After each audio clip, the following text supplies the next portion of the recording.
Good evening, I'm Alisa Becerra. We begin tonight with Commitment 2008 coverage. The city of Santa Cruz is committed to keeping its waters clean, but it takes money. Now coastal counties and cities across the state are looking to see if Measure E is the answer. Along with its old-fashioned boardwalk and amusement park rides, lies a threat to what once Surf City, USA. It's called pollution, and it's seeping into the ocean and nearly 5 miles of creeks and rivers combined. Urban runoff is a major source of pollution. It's a major threat to human health. Stormwater runoff carries bacteria, oil, pesticides, and trash. They in turn end up in local waterways and eventually into the ocean. Now the state of California has imposed new clean stormwater standards, and cities and counties along the coast are scrambling to meet those standards. Conservation isn't just specific to Santa Cruz. It's an issue that involves any coastal community, because what goes into this ocean goes into your ocean. That's why the city of Santa Cruz came up with Measure E. Measure E will help protect human health and protect the habitats and wildlife. Measure E, however, can only be used for pollution prevention and cleanup. It could be used for no other purpose. The author of the counter-argument for Measure E says he agrees there is a need for a measure to address the problem, but doesn't think Measure E cuts mustard. It is not a problem in which you can just throw money. You need to be specific as to how you're going to solve it and be accountable for it.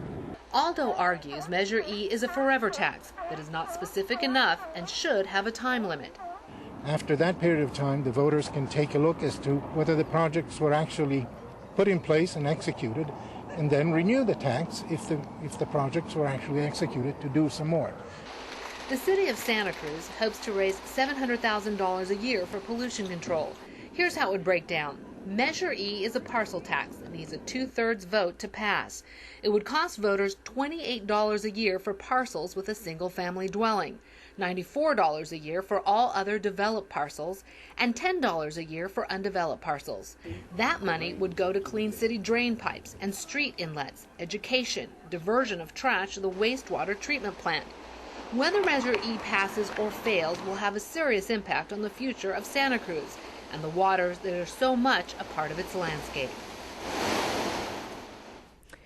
And with the election just 10 days off, the presidential candidates battled it out today in the key states of Nevada and New Mexico. Barack Obama took some time off to visit his ailing grandmother, but returned to trade shots with John McCain on taxes, health care, and the economy.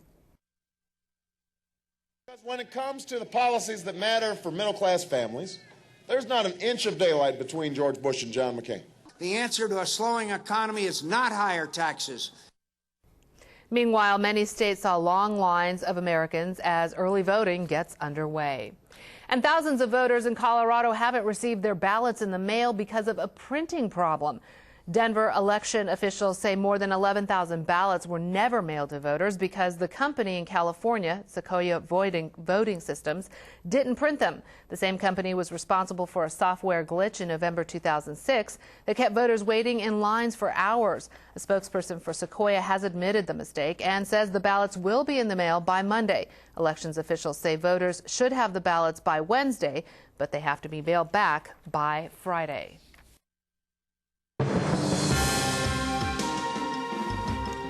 In news across America, the FBI has joined in the search for the nephew of Oscar winner Jennifer Hudson.